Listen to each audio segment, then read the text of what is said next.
Hi guys, welcome back to our 5-minute craft, and as it's Easter Sunday tomorrow, I thought we could have a go at making this cute little Easter bunny. So the materials you're going to need are an old sock, it can be any size, a small sock or a large sock, scissors, some ribbon if you have some, a black marker, some elastic or twine, and to fill our bunny we're going to use some rice or lentils, or if you have some play sand at home you could use that. Or if you don't have any of those, you could use some scrunched up old newspapers just to fill the sock to give the bunny its shape. Okay guys, so the first step is we're going to take our sock and we're just going to stretch it over our cup or glass, and this is really helpful when you're trying to fill your sock with your rice. So we just start gently pouring the rice in like that. As I said, if you don't have rice or lentils, you could use some sand if you have play sand, or the other thing you can do is you can use some paper and just scrunch up your newspaper and just stuff it into the sock. You don't need the glass for that. Guys, so once you've got your rice filled into your sock, we're going to carefully lift the sock up. And as I said before, if you don't have rice you can use lentils, and even if you have some play sand that would work really well.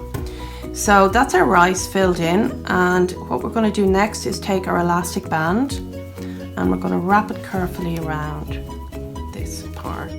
So once we've got the first elastic band on, this is where we're going to cut our little bunny's ears out of. We need to make his head. So we're going to squeeze in a little part up near the top to create the head.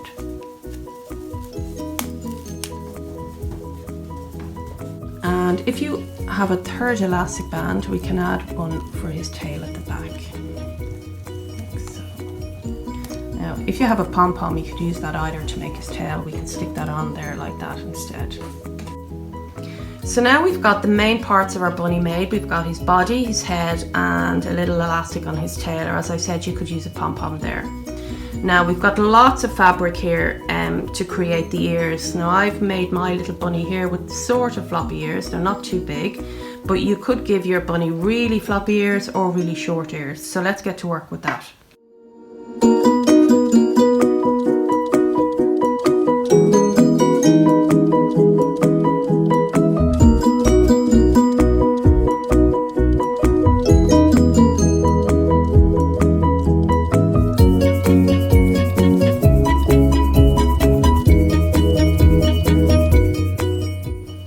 So guys, just to explain, we cut the two ears from the fabric that was left at the top, and I just cut a tiny little strip just to cover over the elastic band so it just looks neater and tidier on the bunny.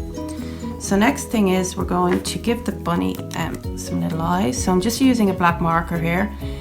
If you had googly eyes you could add them as well, and I'm just going to give him a little cross, or even if you had some buttons that would be really cute as well. So that's his eyes and his nose. And the last little part is we're going to give him a little ribbon around his neck, like so. Now you don't necessarily need the ribbon. If you had a little strip of old fabric, could you use that as well? Or as I said, if you had some buttons you could decorate him. I mean, really there's lots of options here. You could give him some little patterns on his tummy as well with your marker. These are the finished products. These are two little bunnies. Now that's made from a pair of socks, but as I said, if you had some odd socks that would be really cute. Also, if you wanted to give it as a gift, you could add a little tag like that and give one to your mum or dad or some of your family. So that's it. Have a great Easter, and hopefully I'll talk to you soon.